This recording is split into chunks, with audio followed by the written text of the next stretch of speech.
Shri Venkateswara gold తాకట్టులో ఉన్న మీ బంగారాన్ని విడిపించి కొనబడును.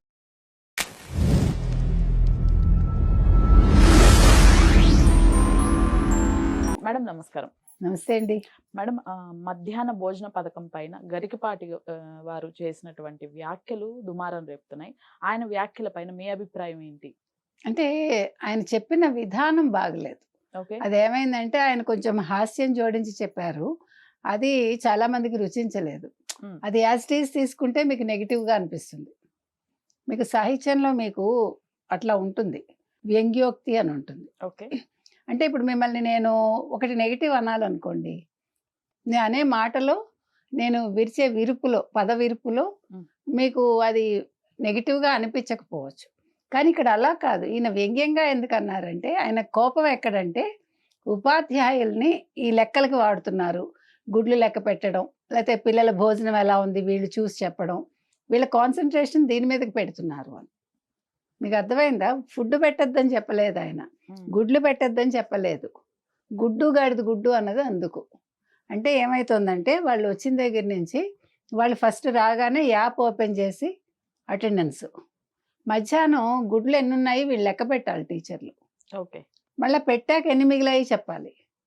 మళ్ళీ భోజనం రుచి చూసి లీప్ యాప్ట్ ఏంటో అందులో చెప్పాలి భోజనం బాగుందో లేదో. ఇవంతా ఎంత తతంగం.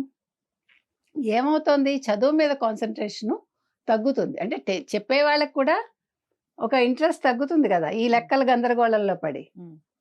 అది వారు చెప్పింది. అంటే బోధనేతర సిబ్బంది చేయాల్సిన పనిని బోధన చేయాల్సిన వాళ్ళు చేయటం ఏంటి? మీరు ఫుడ్ పెట్టుకోండి, బోధనేతర సిబ్బందిని పెంచుకోండి, వాళ్ళు చేయాలి ఈ పని, టీచర్స్ చేయకూడదు. అది చెప్పడానికి ఆయన ఎందుకు ఈ మధ్యాహ్న భోజనం గాడిద గుడ్డు అని అన్నారంటే కోపంతో అన్నాడు ఆయన. టీచర్ల వల్ల ఇప్పుడు అంటే పిల్లలకి చదువు సరిగా వెళ్ళదు, అంటే వాళ్ళు కాన్సన్ట్రేషన్ తగ్గుతుంది, దానివల్ల ఉత్తీర్ణత శాతం తగ్గుతుంది. దానివల్ల ఏమవుతుంది? టీచర్లు అడ్డదారులు తొక్కచ్చు, అంటే మార్కులు వేయటానికి. ఇదంతా కూడా ఒక లింక్ లాగా అయిపోతుంది. ఆయన ఉద్దేశం అది. ఎందుకంటే ఆయన ఒక స్కూల్ పెట్టారు, ఆయన టీచింగ్ చేశారు, లెక్చరర్గా చేశారు. ఆయన పిల్లలకి భోజనం పెట్టద్దని అనరు కదా, ఆయన సామాజిక అంశాల మీద మాట్లాడతారు. ఇప్పుడు ఏమండి మీకేమో ఒకడు వచ్చి హిందువుని తిడితే మీకు ఏం ప్రాబ్లం ఉండదు. పహల్గాము దాడి జరిగి వాడు మీ బట్టలు ఓడదీసి మీ మతం చూసి చంపితే బాధ లేదు. ఈయన గుడ్డు గడిది గుడ్డు అనేసరికి మీకు కష్టం వచ్చేస్తుంది. అంటే గుడ్డు గడిది గుడ్డుతో పాటుగా భోజనం కూడా పెట్టడం ఏంటి? వాళ్ళు బాక్స్ తెచ్చుకోలేరా అంటే దీనికోసం అని. ఓకే. అంటే మీకు చెప్తున్నది అది. ఇప్పుడు ఇది ఒక అంశం అయింది కదా, ఇప్పుడు చర్చ జరిగింది కదా. ఇప్పుడు ఆయన మాట అంటాం వల్ల ఒక చర్చ జరిగి ఇప్పుడు మీరు బోధనేతర సిబ్బందిని పెంచుతారు కదా, ఇప్పుడు టీచర్స్కి బర్డెన్ తగ్గిస్తారు కదా. ఇప్పుడు ఆయన అనుకున్న ప్రయోజనం నెరవేరింది. ప్రజలు ఆయన తిడితే తిట్టుకున్నారు. మీకు అర్థమైందా? ఇప్పుడు రాజు దగ్గరికి చేరాలంటే ఒక విషయం, పూర్వం ఏం జరిగేది? ఒక సామాన్యుడు వెళ్ళటానికి రకరకాల ప్రాబ్లమ్స్ జరిగేవి. అందుకే మీకు గుర్తుందా తెనాలి రామలింగడు కదా? ఏం చెప్తాడు తెనాలి రామలింగడు? కాపలాదారులందరికీ నాకు వచ్చిన దాంట్లో నీకు డబల్ ఇస్తానంటాడు. అలా కాపలాదారులకు చెప్పుకుంటూ వెళ్ళి రాజు దగ్గరికి వెళ్తాడు. రాజు ఏం కావాలంటాడు, తను ఎందుకు వచ్చాడో పర్పస్ చెప్పేసి ఆయన గిఫ్ట్ అంటే బహుమానం ఇస్తానంటే నాకు ఒక వాత పెట్టండి అంటాడు. ఎందుకు అంటాడు. మరి నేను అక్కడ లంచం ఇవ్వాలి కదా, వాళ్ళకి కూడా నేను తీసుకునే దాంట్లో డబల్ ఇస్తాను, నాకు ఒక వాత పెట్టి వాళ్ళకి 2 వాతలు పెట్టండి అంటాడు. అంటే రాజుకి అప్పుడు అర్థం అవుతుంది వీళ్ళందరూ లంచగొండులుగా ఉన్నారు అని. వాళ్ళని మార్చి అప్పుడు దాని మీద దృష్టి పెడతాడు. సో అట్లా తీసుకోండి మీరు. ఇప్పుడు ఒక మాట వెంటనే ఆయన ఒక బ్రాహ్మడు, లేకపోతే ఈయనేమో ప్రవచనాలు చెప్తాడు, ఇంకా గరికపాటి ప్రవచనాలు చెప్పకూడదు, ఇంకా గరికపాటి మాట్లాడకూడదు. ఇవాళ అంతా డిబేట్స్ చూసుకోండి. అంతేగాని ఆయన పర్పస్ ఏంటి, ఆయన అన్న పర్పస్ ఏంటి?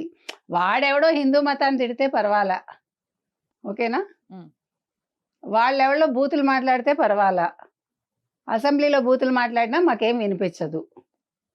లేదు మేము ఇంకేదో ఆడవాళ్ళని మీరు ఇలా కించపరిచేశారు బట్టలు వేసుకోమని. అవన్నీ తప్పులు, కొన్ని తప్పులు కొన్ని ఒప్పులు. అందుకని ఇది తప్పైంది మీకు. సరే ఇప్పుడు నేను ఆయన్ని సమర్థించట్లా, ఆయన మాట్లాడేటప్పుడు ఆచితూచి మాట్లాడాలనే నేను చెప్తున్నా. ఓకే. ఇప్పుడు మీకు ఒకటి చెప్పాలండి నేను. అది ఏమవుతుందంటే మీకు అష్టావధానాలు ఇలాంటివన్నీ మీరు చూసుంటారు. అందులో రకరకాలుంటాయి. వ్యంగ్యంగా చెప్పటం ఉంటుంది, సరదాగా చెప్పటం ఉంటుంది. తర్వాత అదేంటది అప్రస్తుత ప్రసంగం ఉంటుంది.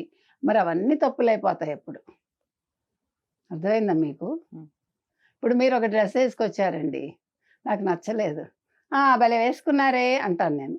మాట విరుపు. ఆ! వేసుకున్నారులే అన్న దానిలోనే అది బాగాలేదు అని అర్థమవుతుంది. అవును. ఒకవేళ మీకు అర్థం చేసుకోలేకపోతే, ఓహ్! చాలా బావుందన్నారు ఈవిడ అనుకుంటారు. It depends. హ్మ్. దిస్ ఈజ్ వాట్ వ్యంగ్యోక్తి అంటే. మీకది సాహిత్యం చదువుకుంటే అర్థమవుతుంది. కాబట్టి మనం ప్రతిదాన్ని ఒక నెగెటివ్ కోణంలో చూసేసి, ఇవాళ మనకేం దొరుకుతుందా సబ్జెక్టు, ఎవరిని తిట్టాలి అది. అందుకని ఆయన చెప్పిందేంటంటే, పౌష్టికాహారం పెట్టొద్దని ఎవరు అనరు, పిల్లలకి పెట్టొద్దని ఎవరు అనరు. ఆయన అలాంటి ఉద్దేశంతో మాట్లాడి ఉండరు నాకు తెలిసి. ఆయన కూడా వాళ్ళ టీమ్ ఏదో రిలీజ్ చేసినట్టుంది లెటరు. హ్మ్. అన్నీ వక్రీకరిస్తున్నారు మీరని. ముఖ్యంగా వైసీపీ కూడా దీని మీద సోషల్ మీడియాలో చాలా నెగెటివ్‌గా చెప్తోంది. ప్లస్ ఇక్కడ కూడా కొన్ని పార్టీలు నెగెటివ్ మాట్లాడుతున్నాయని విన్నాను. కాబట్టి ఒక్కటండి, ఏదైనా చెప్తే అందులో ఏదైనా పరమార్థం ఉందా లేదా? దాని అంతరార్థం ఏంటి? ఇదేమన్నా మంచికి దారితీస్తుందా లేదా అని ఆలోచించాలి. ఇవాళ గరికపాటి గారు చెప్పిన విషయం మీద అక్కడ విద్యాశాఖ మంత్రి లోకేష్ దృష్టి పెట్టాలని మనం కోరుతున్నాం. రైట్. Thank you.